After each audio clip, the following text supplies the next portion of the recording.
మరి ఈ రోజు అరెస్ట్ చేసినట్టుగా వాళ్ళు చూపిస్తున్నారు. కాబట్టి చాలా ఎన్నో అబద్ధాలు దీంట్లో రాసి జడ్జి గారిని నమ్మించే ప్రయత్నం చేశారు. అయినప్పటికీ జడ్జి గారు అన్నటువంటి మాట ఏంటంటే ఈ రోజు శ్రీరామనవమి ఉన్నందుకు మరి కమ్యూనియల్ ప్రాబ్లం అవుతుంది కాబట్టి దాని కొరకే ఇతనికి జ్యుడిషియల్ కస్టడీకి పంపిస్తున్నామండి అని చెప్పడం జరిగింది. రెండవది,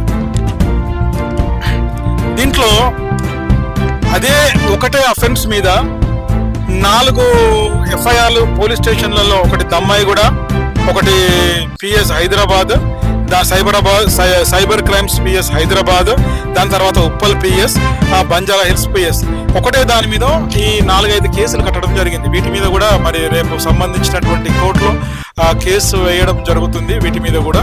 కాబట్టి ఈ రోజు జరిగినటువంటి దాంట్లో కూడా ఒక కుతంత్రంతోటి, ఒక యుక్తితోటి, దాని తర్వాత వాళ్ళ ఆలోచన విధానం ఏంటంటే ఈయన గనక బయట ఉంటే